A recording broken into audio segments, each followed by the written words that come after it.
Hello, everybody, and we are live with episode number 40 for Wearables Weekly by Sogi.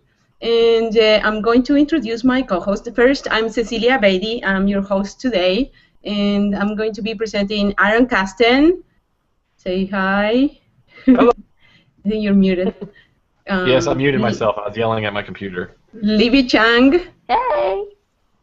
And we have Nobel Ackerson. Hey, guys. And we are missing Keith today, which is something that we notice a lot, especially when we are starting the show and struggling through the notes that he put together. He does an awesome job helping with his hangout every week. So missing you, Keith, and we're going to get started. We have two amazing guests today. We're very honored to have Sharon Bacani and Mohammad Adib. Hey, guys. A little bit about you guys. So Sharon Bacani, she's an enthusiast since early 80s in technology and messaging and collaboration architect for her full-time job. She's also a serial entrepreneur and a mobile-first and fashion advocate. And she's the founder of Kamioke, which is the first karaoke application for Google Glass. And everybody's so excited out there that this finally, because it's one of those ideas that keep coming back. Oh yeah. And, yeah. It's funny because like I know I've heard the idea a few times from many different people, but it's like, but you guys actually did it. I'm so excited that you guys actually did it because it's one of those things that I think everybody wants. Yes, correct. Yeah, there was one at the hackathon that we did the bacon or the GDK. No, that one was the winners there was for guitar lessons. Oh yes. It wasn't for. Oh, that's right. They just got everybody to sing along. That's what it was. You know, in Texas. It still showed you the words. It wasn't as elegant an implementation though. No. Well, it was a hack. He did a hackathon. Texas is still doing an amazing job preparing that. Tejas was one of the ones that was talking about doing a karaoke app. Way back. He also got Glass like back in March of last year, and at the time he had talked about doing a karaoke app, and so like the music lesson was kind of an evolved version, but you guys have a karaoke app. It's awesome, and funny story about that, just to sort of pile on here. But at Google I/O during the fireside chat with some of the Google Glass leadership, there was a Q&A a question was asked based on what some of the Steve Lee and Isabel Olsen and others wanted to see, like the real apps that they really wanted to see. And Steve Lee, of course, is a fit guy. He went with fitness, and Isabel went with karaoke. So actually, you guys have just sort of struck off the top two that we all had in mind, that at least people who were in the session. It was a packed room that day, but yeah, so good job. Yeah, I completely agree, because some applications are like perfect for Glass. You want them to be hands-free, and it's the perfect experience. And also, we got the women entrepreneur and the genius developer key getting together and. He's boy genius. Yeah. We have to introduce Mohammad. That's what I'm doing now, yeah. So Mohammad is a roboticist, Android developer, co-founder also of Kamioke, like we also said. But he, as a roboticist, he already did like a TED Talk about your robots. Yeah, I gave a TED Talk last September about the future of robotics and a robot. Oh no. Did he freeze? And Mohammad is from a phone connection, I think, tonight, so we might have a few issues. Can you hear me now? Yes, we can. A little better, yeah. Okay, there you go. Yeah, I think I was covering the mic. Yeah, so I gave a TED Talk September of last year. It was about the future of robotics, and I showed off a robot that I built that could be controlled from anywhere. So I could be sitting in my room, and the robot would be somewhere else, and it would be connected over an internet connection. Awesome! Sounds so cool. We want to see more of those robots experiments coming. And also, in the weeks, we're going to come back. We're going to go through a little bit of news, and then we're going to come back to actually make you give you a little interview, actual questions. But you guys are welcome to jump in at any time when we're discussing the news. Sure. And talking about what happened this week, also there was a Samsung conference trying to push their operating system alternative to Android in their Wear devices called Tizen. And Libby happened to be there, so we'd love to hear, Libby, what's So I will admit I wasn't there for the full time, nor was I there for half the time. Maybe a third of the time. Okay. Was I there? It was. It was actually, so Samsung puts on really great conferences. I will say that for Samsung, they do a really good job putting together a great event, and I wish I could have been there for longer. I just wasn't able to take the time off. But I think they had maybe several hundred developers there. Unfortunately, it was also the same time as WWDC. So the fact that they were able to get several hundred, probably maybe 500 developers, maybe more. I'm really bad at judging numbers. But the fact that they were able to get so many people there is pretty good. The after party was amazing. It was at a giant stadium, AT&T Park, and they had an amazing food spread on top of a tour of the stadium. So Keith and I went, and we got to play in the batting cages that the players play in, or the player. Okay, so I guess the players practice in. At that point, it's not really play; it's more practice.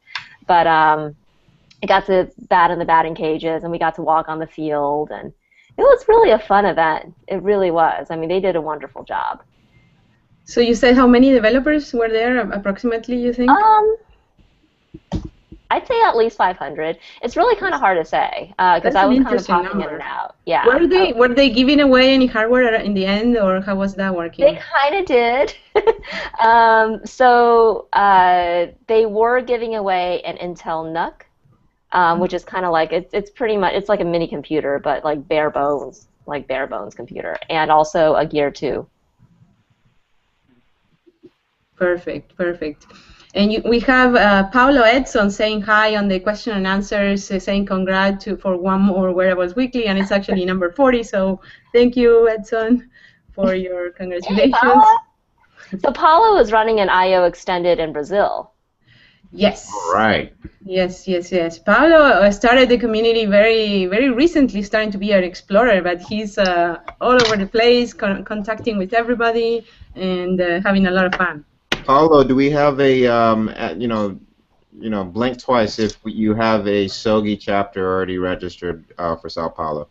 No, he's in Brasilia. He's actually in Brasilia, I believe. Oh, Brasilia. Okay. Yeah. And, yeah. So create a SOGI Brazil. I'll come down. There's a SOGI Brazil already that Germano has. Yeah, Germano. All right. Well, maybe SOGI Brasilia. I don't know. Yeah, maybe. What is he saying? He says yes. Okay. Awesome. Okay, we're going to jump into the news, and we're going to start with the new frames from Diane von Furstenberg, and whatever pronunciation that should be. So they put up like at least three more frames, couple of shades, and one clear kind of regular glasses. I personally wasn't at all very enthusiastic about them. I think it's great though that designers are pitching in. Designers are starting to be a part of this process of making glass fashionable or acceptable, or anyway, making closer.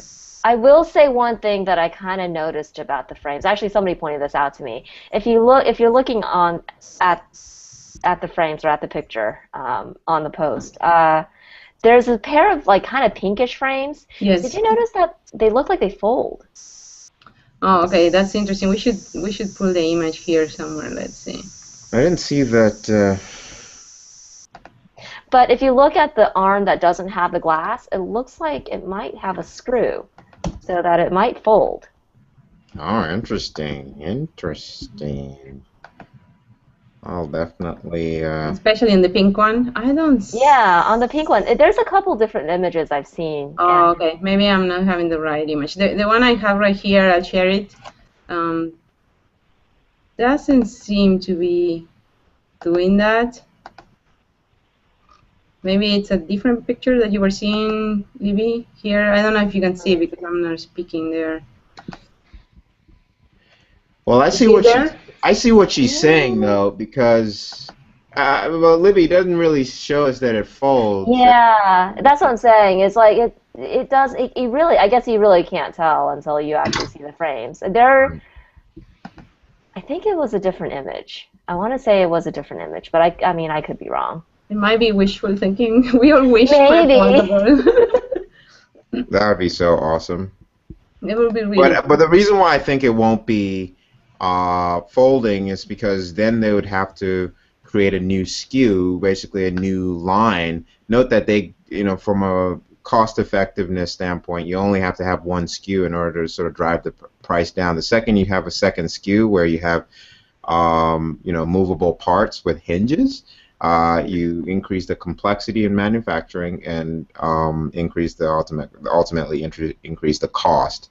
And also, moving parts would have to be thought through a lot more. They need to think moving parts, the hinges a little bit through, or outside of the traditional hinges that regular glasses get, because obviously, it's glass. The design is a lot more difficult. Right. I know when at where was it, Augmented World, I tried on the View 6, and those glasses do fold. Mm-hmm. And because they fold, it was a whole nother level of complexity as far as getting the prism in the right area, because it was very loose. It kept Not going as up and down. stable. Exactly. So I know, and my understanding is glass did run into this problem in early designs. There was a time that it did fold, but because they couldn't get the prism exactly in the right position because of the fold, they decided to make it stationary. Yeah, I don't see a designer being able to change this and make it foldable, because you have all these length that you have to keep in place, unless Google gets involved with changing the real design. Google can do anything. Google can do it, but I don't think that first prototype will come from them when they do, because they're going to change their own design. And for now, what it seems is they're giving the external part, the prescription glasses, to people, and they're saying, hey, design something. And that's easy, That's less involved. But anyways, anybody else has comments on those frames? No? I thought they were ugly. I thought they were ugly. I kind of did too. I just didn't want to be the first one to say it. What? They look awesome. They look very high fashion. I think they would have been really fashionable in like 1983. That's the thing. Fashion is sort of cyclical. I think they look super like something that Van Forsten, or whatever her name is. If I have to pronounce it, I have no idea what I'm talking about. Anyway. Diane. DBF or Diane. Von Furstenberg. Yes. Yeah. Come on, she designed the wrap dress. That thing that I wear I don't know. I have no idea. Sharon, you were going to say something? Did they say they came out with 13 frames? Oh, I guess they only show 3, and that's like a little bit of a leak for later on. Maybe they have the full line. Yeah. Oh, so in the chat window, Dustin Brand had said that Dan Barron had asked Google if they fold, and they said no. So there you go. No, that makes more sense, huh? Thank you, Dustin. And we have Kimberly also saying hi. Hi, Kimberly. We all say hi too. Hi, Kim. Okay, so we have another week of glass updates, and these have become a little scary lately. So as exciting as it is that the fact that they're updating these to have notifications at a glance, which is, I got to try it and it worked and it was super nice, but still it seems like many explorers are experimenting issues on glass after the update. I personally am. I don't know how you guys are doing. I haven't gotten the update yet. I haven't gotten it either. Yeah, I guess at some point they cut it off. Wait, so how do you enable the notification feature? So you have to go to settings and you have to calibrate it. And once so it basically asks you to look at the straight and look up. Look at straight and look up. That was very a few times. That was very confusing. I have 2 devices, I should say. One device doesn't have it, and the others. But it was very confusing to me because when they said look straight, I was looking at the circle, but I'm not supposed to be. No. And then I thought maybe I had to look at the sensor. I don't know. It was super confusing. Wait, did it just tell me to like focus my eye on the background and then on the glass? That's exactly You're supposed to look straight, not looking, because to look at your glass you have to look a little up. You never turn in your neck. You're always with your neck where it is, but you can look straight or look up. And that's what they're tracking, which is the first time we see a very specific track of the eye, which is so promising for other things in the future. Yeah, I really am impressed with what they're doing with the internal sensor. And what happens right now is that we're also used that we hear the ding and we do this, that it kind of defeats the purpose of the glance. But what I find really I really like is the fact that you can be talking to someone and you don't have to do this to see your notification. So it's more superstitious. You just look up a little bit. One piece of feedback, in case any Googler who designed the head gestures, is that when you turn off the head tracking, so the motion, you know how you can go into settings and turn on the, not head wake up, yes, head wake up. I've had that disabled, but still, head wake up actually works when you get a notification and you do that little look up as soon as you hear the notification. It works, which it shouldn't because I've turned off the head gestures. And then also, while the screen is on, even with head gestures turned off, if you do a quick nod, the screen goes off. The reason why that feature is annoying is for people who are running or people who are doing something with high activity. While you're running, you're doing a lot of you're doing a lot of nodding if you don't realize it. And so you can't keep the screen on if you, say, wanted to sort of do an action shot where you wanted to take a vignette. I don't know whether you guys have ever tried this, but the fact that you can just do a quick head nod and turn off the screen is actually, and the fact that you can't turn that off at all, regardless of whether you have the head gesture turned off, is a huge problem. It's an oversight or a bug. I don't know whether that's just like some weird specific thing that only I noticed, but yes. I haven't noticed that really. I don't know. So I don't know. I don't even remember what glass does. It's the first time I put it on in about 2 weeks. Wow, so much? Wow, really? Yeah, last time I wore it, I was trying to use driving directions, and it decided to go into like a reboot cycle while I'm in the middle of driving down the highway. And that pretty much infuriated me because now I no longer had driving directions. And I had to get my phone out and pull up driving directions on my phone while I'm driving, and it was just, I advocate that, glass is supposed to make driving safer by keeping your eyes on the road, and by doing that, it made it way more dangerous than it should have been. It rebooted 7 times.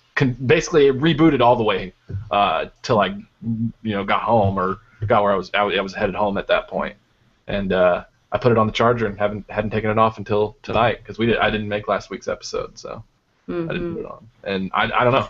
It still hasn't had an update, and so reboots are pretty bad. Like get 17.3 and hope for the best.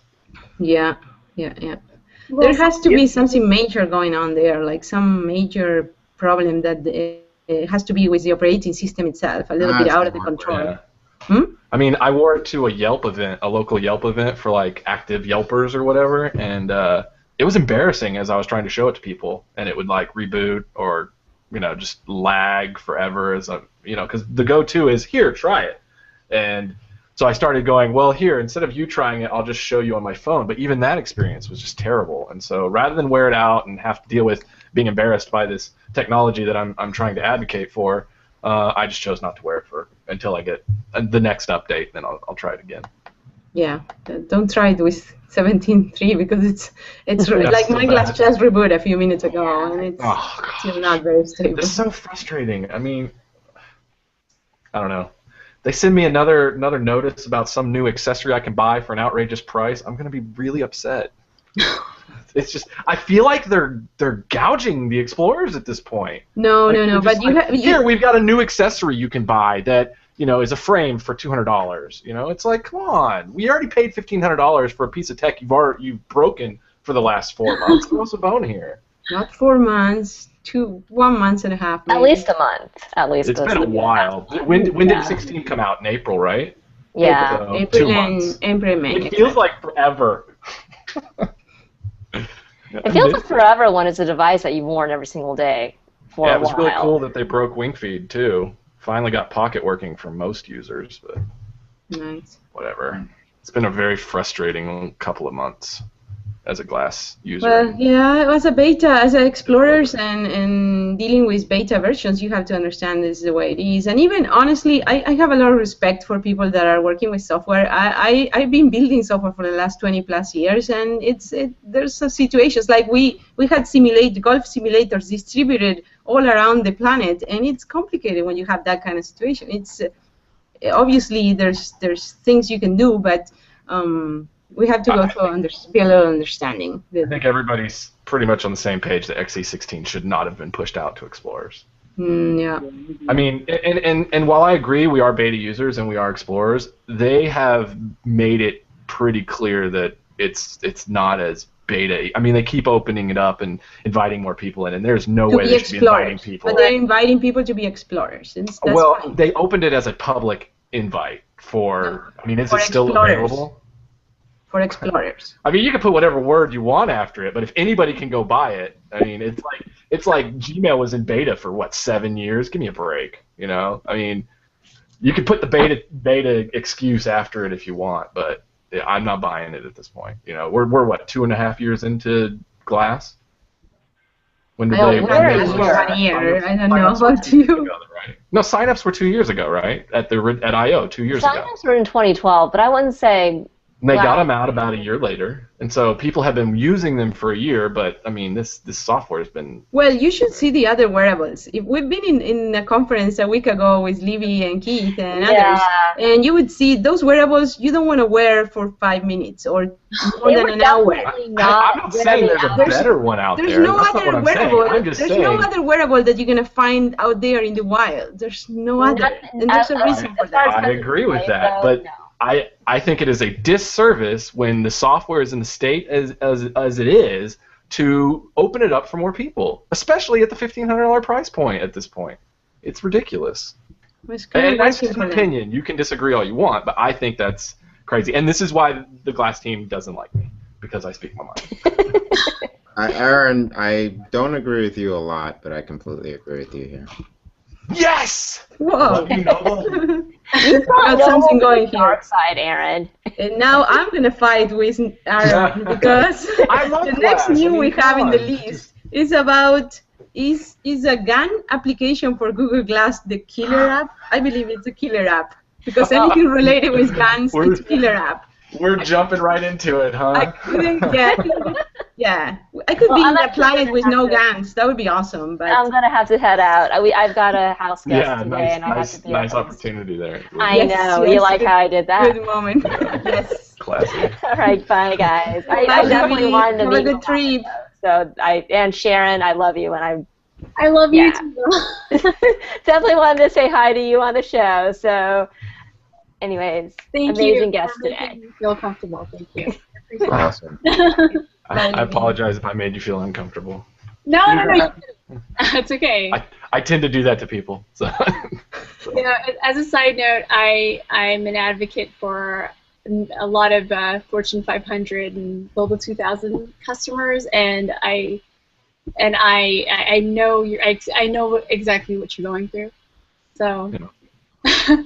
I know you're. I just think if you're gonna have a product like this that you know is in a state of barely usable, you shouldn't be opening it up to more people and inviting more people in. That's really the bottom line. That's really the problem I have with the way they're acting. I think it's been an ongoing issue, but if you think about it, every time they launch 17.2, 17.3, they thought they fixed it, and it's obviously a larger problem that they're not being able to actually fix for now, but. So you're gonna give them that. It's not like you decide, oh, I'm gonna be broken for 2 months. You just these sort of things that happen. Oh yeah, I mean, it wasn't a conscious decision, but if you realize it's broken during those 2 months, you don't open up to more people. And I don't think the hardware and the drivers for processor is compatible with KitKat as much as they thought. I think you nailed it right on the head because it's an unsupported processor. TI doesn't even make it anymore. We've talked about that a bunch of times. I think you're exactly right. That is the core of the problem. And so that serious opens. hardware update. If you want to consider a silver lining here, and then we can move on, is that there might be a hardware refresh coming down our way. Yeah, I agree hope with so. that. I think it desperately needs it. It needs a Qualcomm, or Yeah. it needs a much, much better. It needs a processor that's not 3 or 4 years old. And you kind of wonder, why wouldn't you put the best processor ever? If you're going to build a thing like this, why wouldn't you bet using the best processor out there?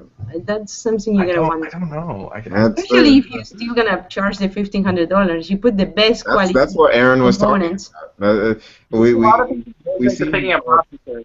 You have to consider like the heat and the power efficiency. So if they use like a Qualcomm, I'm pretty sure it would have used too much power or something like that. I understand why they're using a TI, because at the time, like 2 years ago when they made the device, that was the best option. But I bet Snapdragon, like Qualcomm, has better options now, and I think there's a hardware revision coming out pretty soon. Yeah. Yeah, I believe so. Didn't they use the 4430 processor though, and that wasn't even the best OMAP at the time? Yeah, exactly. That's what It they wasn't. did. It wasn't the They're best going to use the best Qualcomm at this time if they're making a new hardware revision. Yeah. And you would believe that the newer processors are coming with more power control, with better power performance and things like that, better heat.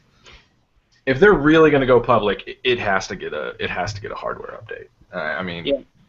It's going to be. There's new processors now that they don't even need the fan, right? Who was launching a cell phone without the fan, and that's the reason why they could make it super thin. Was that Apple? Wait, there's no fan in a cell phone though. Yeah, there's no fans in cell phones. Oh, I think she meant a heat sink of some sort. Heat sink. Yeah, yeah. I'd really like to see. I mean, even if they don't want to go with like the latest greatest, processor, they could do like the Snapdragon 800 or something, and do some of the cool voice stuff like they did on the Moto X, and that way the display doesn't even have to come on, and you can talk to it. I mean, there's all sorts of cool stuff they could do. Good. Let's move on. So let's talk guns, right? Let's talk guns. Yeah, you do that. Yeah, let's shoot some people now. I don't know. I think it's kind of cool. I think it's funny. As soon as I saw that, I was like, the next step is some like remotely controlled auto turret that sends you a notification. You have a trespasser. Now you just look around and the auto turret moves, and then you like wink to fire. You're like, I think if any, I just took like 4 pictures. If any of the audience has watched any of or listened to any of our older episodes, that sort of lends the way to my drone army idea, Yes. controlled by glass. That's really cool. Yes. Yeah. You guys ever notice that right after you take a picture, you have no options on it? If you tap that picture right after it takes it, you can't. It takes. It's just a lag. It used to be really quick, and now it has that lag. Oh, figures. That's what I get for trying to use my glass. Yeah. I'm so cynical about glass right now. Yes, you are. Well, something that I wanted to share. I don't know if it's just me that's experienced this, but I pinged Mohammad about it last night. I had to actually put my glass on factory reset, but I think I may have been targeted or hacked. Yes. Really? Yeah. Wow. Well, it was. I put my glass on my nightstand, and I was on my laptop, and I heard the music playing off of my app, and at first I was like, "Wait, am I tripping? What's going on?" So then I looked at it, I put it on, and I can see it swiping. So I'm going to say entity because I'm not sure what it was. As I was trying to swipe to stop playing the music and going through my photos, I then realized, like, holy crap, I might, pardon my language, but I might be under attack here. So then I think I know what happened. I do too. Okay. Yeah, so on the Bluetooth, if your phone is connected, you can control the glass with your phone. So one of your kids might have had the phone, and they might have been playing with the glass. No. No? Did you say the kids? Yeah, so... No, they were sleeping. Was your phone connected to the glass? No. Oh, Okay, well, that's so I've had a similar issue on the very first, one of the earliest revisions of Glass there, and I know we have to move on with the story, Cecilia. I'm so sorry. It's okay. Where it would not be responsive, but yet capture every input or swipe or gesture that you try to make while it was not being responsive. And since it stored all those gestures in Oh, that's memory, Uh-huh. once the lag sort of let up over time, it would then play back every single gesture that you tried to do in order to get it responsive. I'm not saying that is your issue. I have no idea, but I've definitely had issues with that in the past. Yeah, I've seen it go crazy, especially when I think sometimes with wet, like a little sweat or something. I've seen it go crazy lately also, like a little bit starting going on its own. I think it's hypersensitivity on the panel. I don't know what it is really, but yeah, it's a I little think there's problem. an extra layer of protection besides just the swipe lock. I would not. Yeah, I would not. I completely refuse to put locks on my places. I mean, I'd rather be hacked. Yeah, but it was strange. Again, But, yeah, but it made you think about it at least. Okay, so apparently in Chicago, Michigan Avenue, they started on this optic. They started trying like a little pilot where, as you approach the reception of the optic place, you would be offered to try Google Glass, and you would be explained about it, trained about it, and I think they might as well sell it there. That I don't know for sure, but now that it's open to U.S. people in U.S., they pretty much could. And that's a new experiment, I guess. So that could be the future. In the past, I remember like a year ago, we were talking like, are they going to sell it through eBay or what you call it, Best Buy?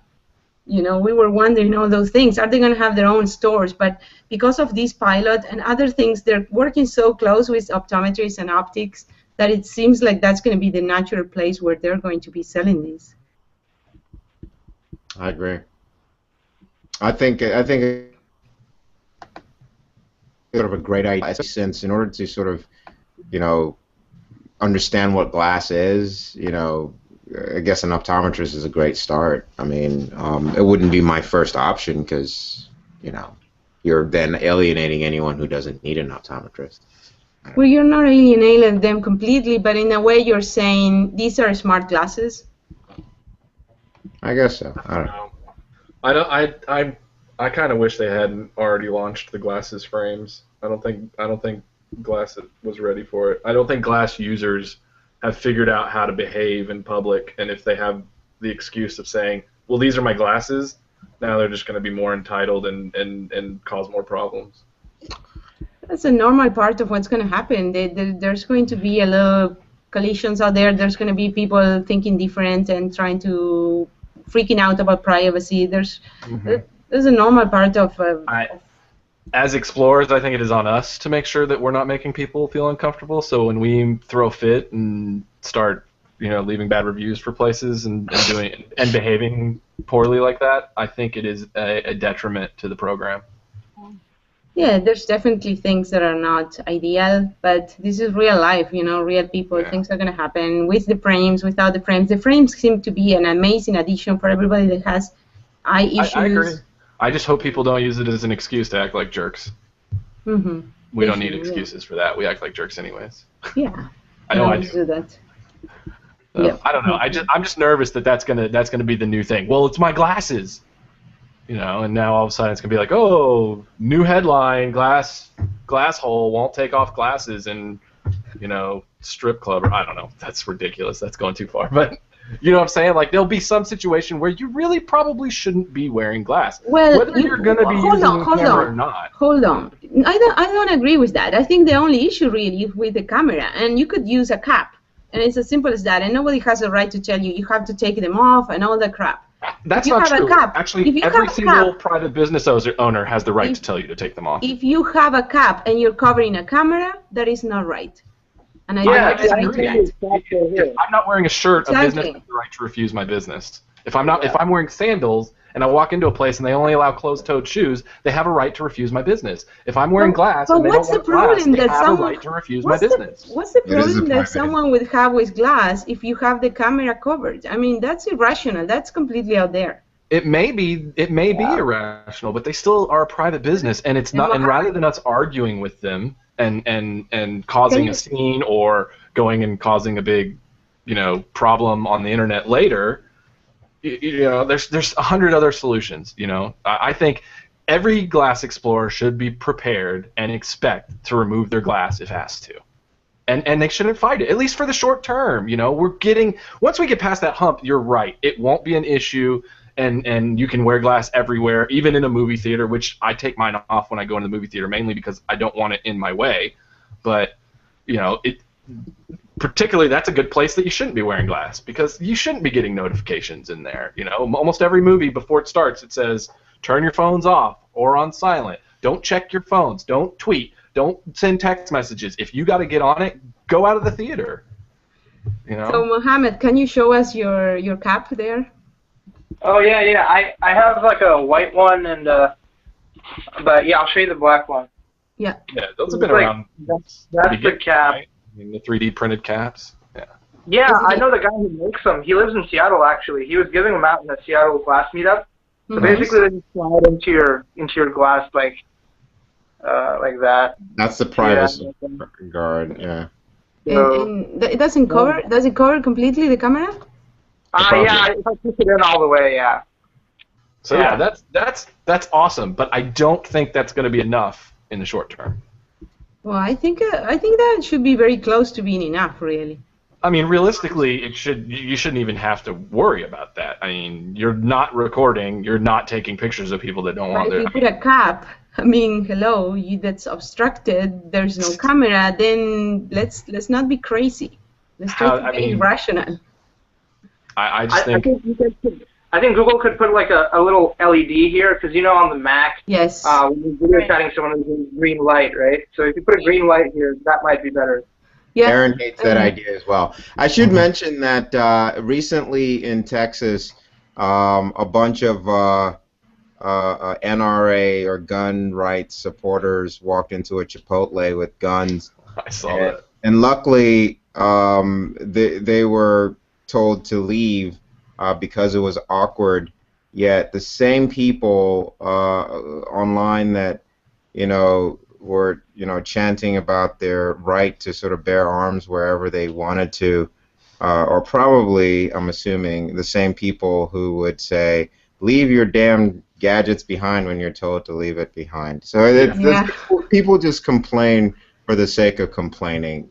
Frankly, you won't, like I think you mentioned this, Cecilia, earlier, and I was hoping you'd sort of stick to it. You can't change everyone's opinion. If you go into a private institution and they don't want you there because you're black, just leave and leave a 1-star review. But don't get all your friends to leave a 1-star review. Well, yeah, unless they were kicked out as well. Unless and Aaron, not to get into that little thing. Yeah, let's not go back to the whole thing. I think the people who went and 5-starred it afterwards are just as wrong. Right, but let's not get into that. Not necessarily, because they're defending something that was wrong before. So it's all so complicated. There's no black and white. There's no black and white. I said it once and I'll say it again. 2 wrongs don't make a right. I think that we should just end it there. All right, cool. Let's move on. You like what I just did there, Aaron? I just basically took what you said and then made it what I said. Made it awesome. Well, it's not like I invented that saying, so I don't mind. I did. Yeah, you did. You get all the credit. Of course.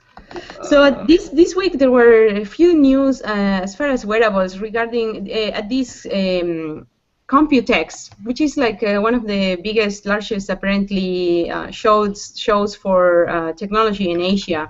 And there were interesting things that showed up there, like for a wearable wrist device, they would have like a band that has a battery charging power. So that would kind of double the battery on your wrist device, like your smartwatch. Oh, wow. And that sounded really interesting. Like the concept of the battery and how we're going to start to kind of merge it into different areas of our wearables, so that it makes like it reminds me of the people that were putting the battery on the back of the glass and things like that. It seems so smart. Didn't they all start suing each other? Yeah. Of course. Patents are the worst.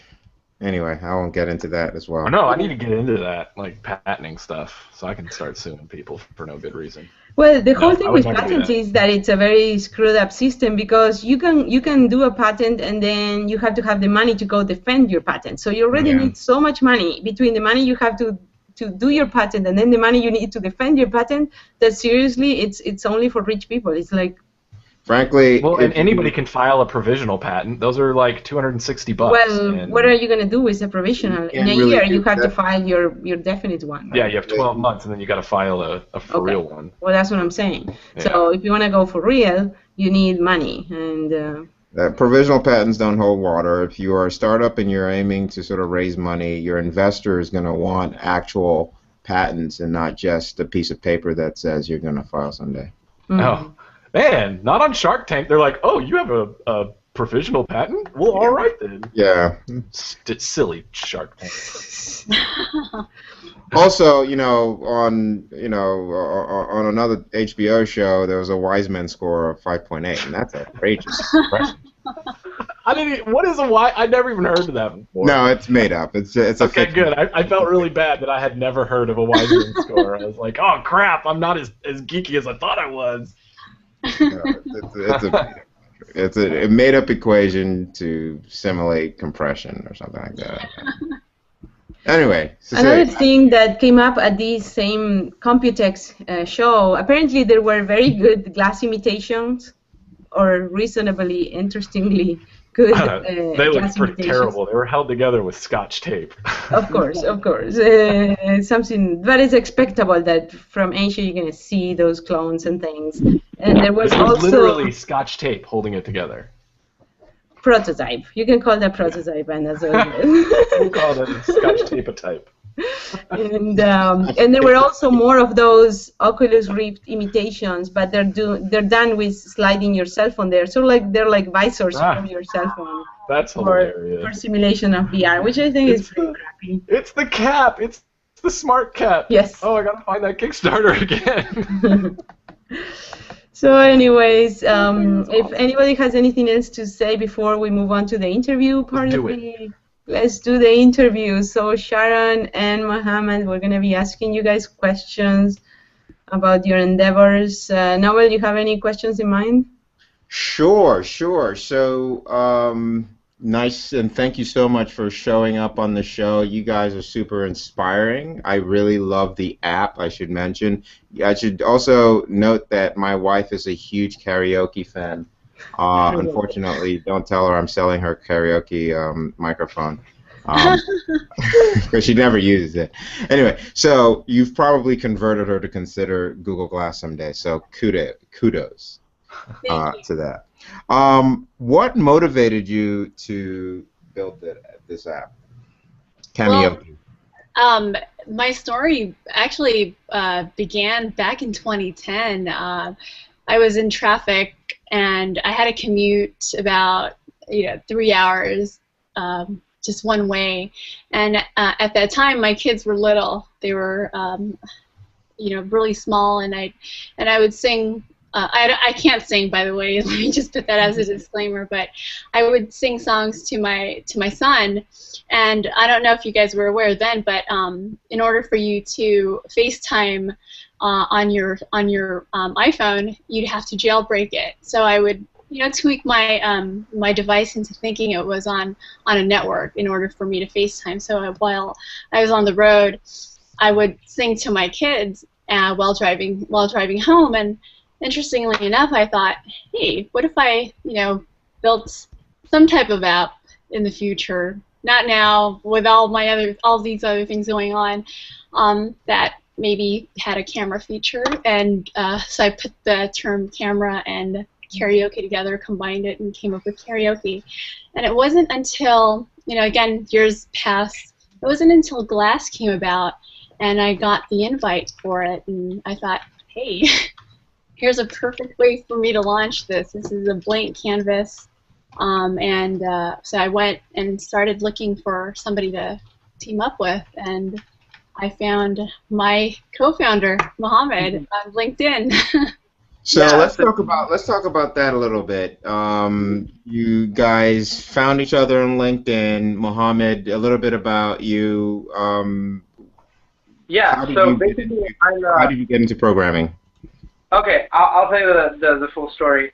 So around 2.5 years ago or 3 years ago, I was on this trip with my family, and I was really bored, so I Googled, how to program my graphing calculator. And after I figured that out, some results came up, and I saw this example of a tic-tac-toe code, and I really didn't believe, is this actually going to work? So I typed it into my calculator, it actually worked, and that was the light bulb moment. And I looked back at the code and I was like, this kind of makes sense, piece by piece. And the same process happened for computer programming. And then that summer I got an Android phone and I Googled, how to make an Android app. Saw some YouTube videos, saw some, Google search stuff, the Stack Overflow. And I got started just like that. I learned by doing. So I have some pretty popular Android applications up on the market. Switcher, Sidebar, Rounder. They're like close. They're nearing the 500,000 download mark. Wow. Together they've crossed like 1.5 million downloads. So that's great. I've only been developing serious Android apps for the past 1.5 years. All of those have been released in the past 1.5 years. They were released around like 3 or 4 months apart. So, yeah. Cool. So, and then back to how you guys met, right? So, Sharon, take it. So Sharon called me up one day.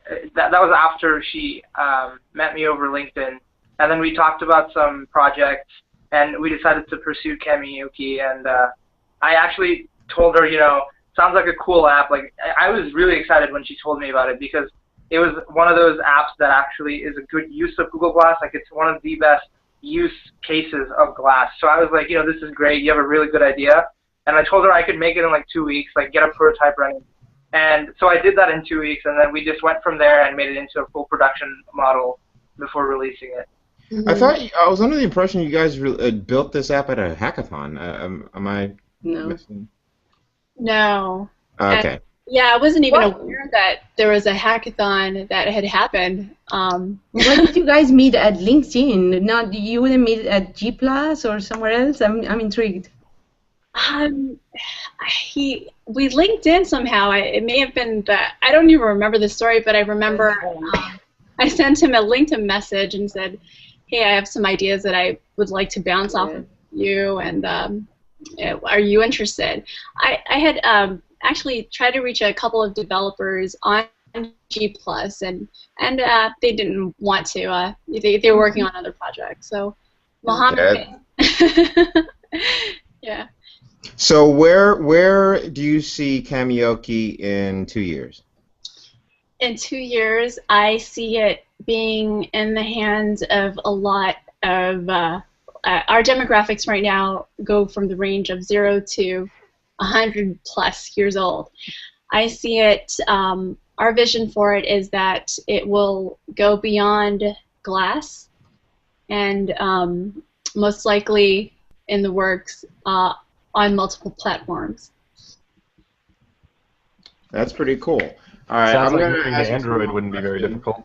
And the second question is actually going to be broken up for both of you. The first question is, which zoo animal do you think will be the best singer if it could sing karaoke songs, and which song would it sing?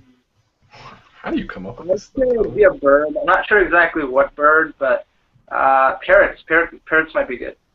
That's a very good answer. What kind of parrot? Parakeet?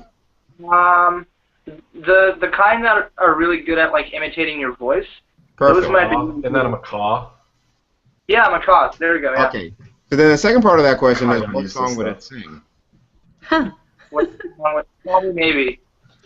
Call me maybe, of course. Oh my god. And what about you, Sharon? I'm thinking more of a hyena with a high-pitched voice or something. Funny. And what would it sing? probably, and no offense, but maybe some type of a song from Mariah Carey. A hyena singing Mariah Carey. I think you might put Mariah Carey out of business. I'm not going to this animal karaoke show. I think This sounds horrible. you will pay top dollar to be there, especially since I'll be judging. I have a few more questions for you guys. Mohammad, what were the challenges you found as a developer, and also what are the requests? Then second for Sharon, what are the requests that people are doing you after trying the app? Do you hear a lot of feedback and the review process? So first, Mohammad. Okay, so while I was making the app, the hardest thing was timing the lyrics with the song. Mm-hmm. So you have an MP3 file, but the MP3 file only has music data. It doesn't have any other type of data. It doesn't have the lyrics inside. So I actually came up with my own proprietary way of getting a song and also getting its lyrics synced together. You'll notice that in Kamioke, the lyrics in the song are almost always perfectly synced.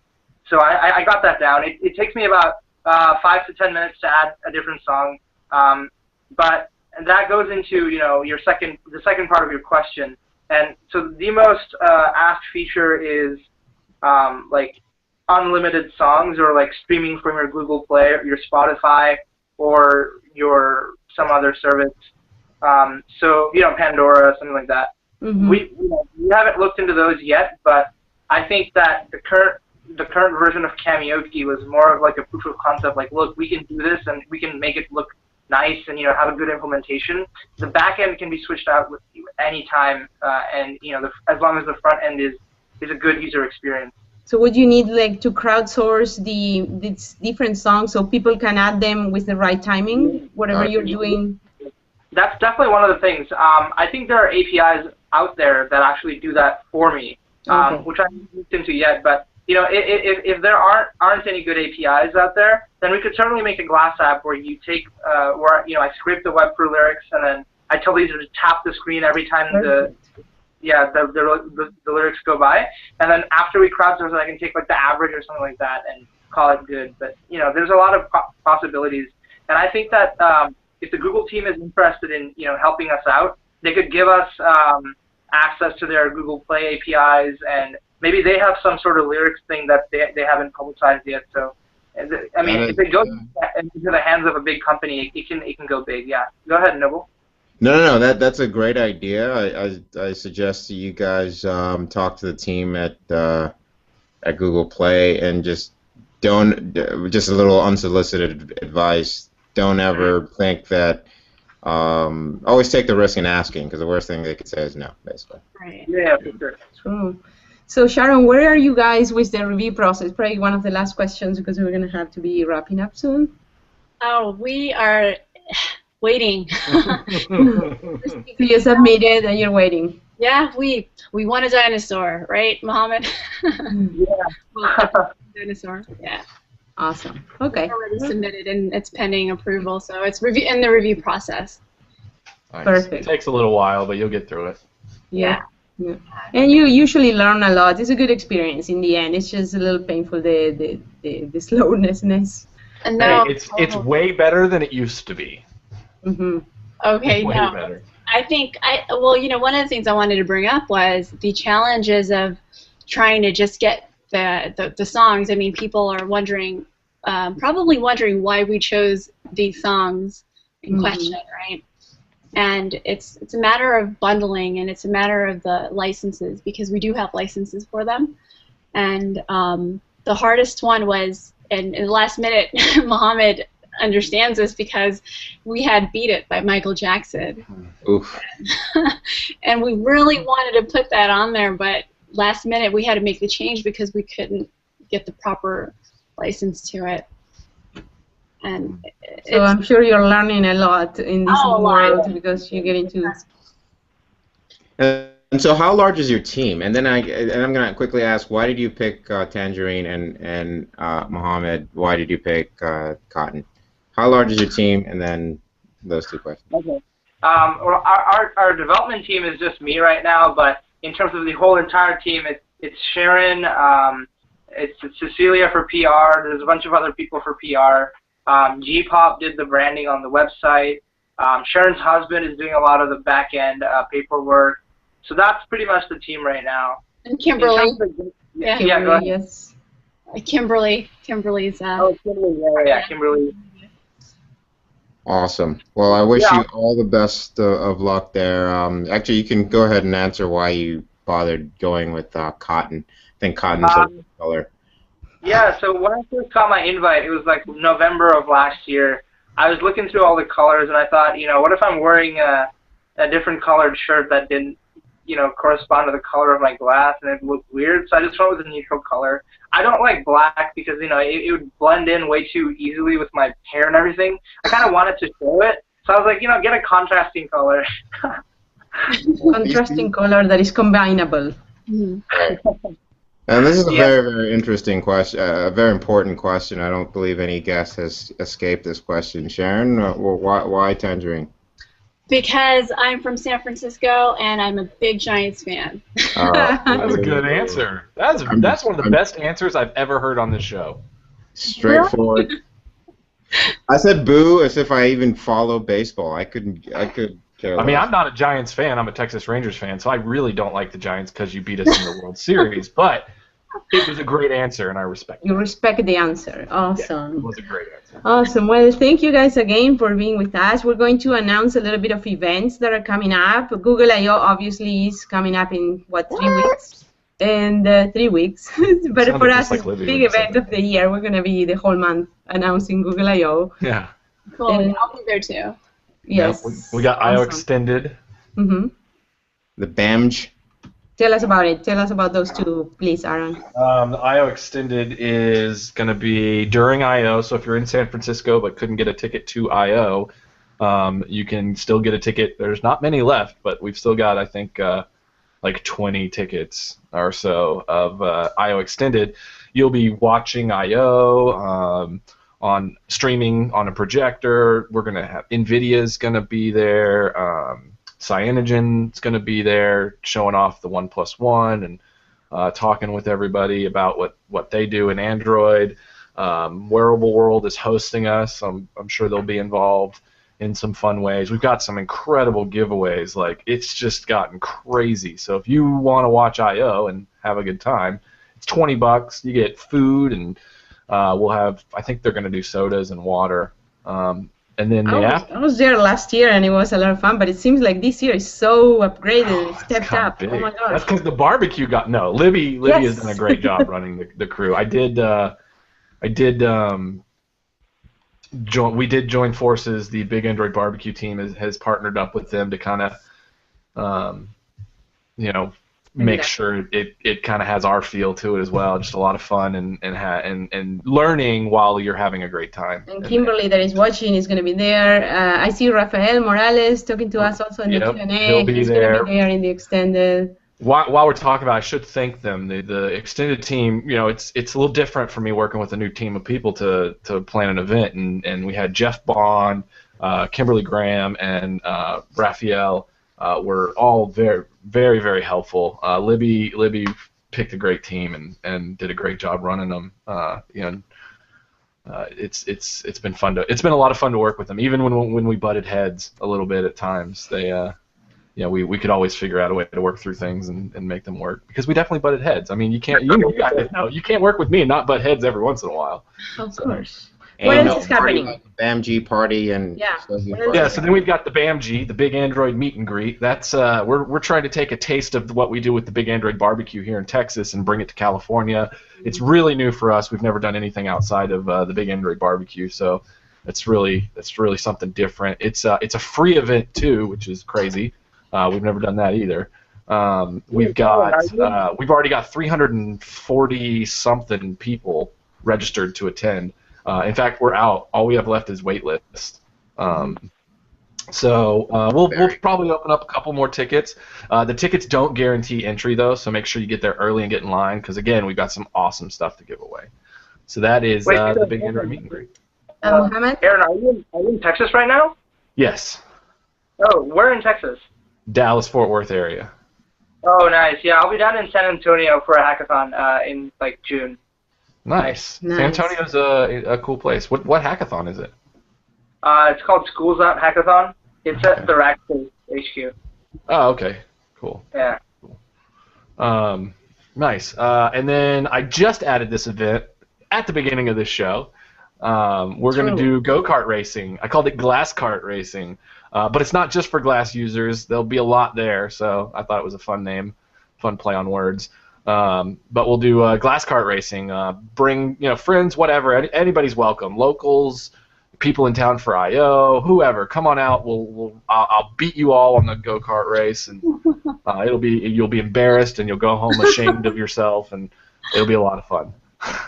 Awesome. Check it out. That's going to be the Monday before I/O, the 23rd at 7 p.m. I just posted the event on Google+, so if you have me circled, you should be able to see it publicly, or just search go-kart. I think I called it go-kart adventure or something like that. We'll follow you in G+. And you should all circle me because I'm amazing. Exactly. Why not? Why not? Just and very modest. Circle Aaron, the modest Aaron, and we're gonna be back next week. Thank you everybody for being with us, especially Sharon and Mohammad. Thank you for having us. We're gonna be seeing you soon. Bye bye everybody. Till next time. Good night.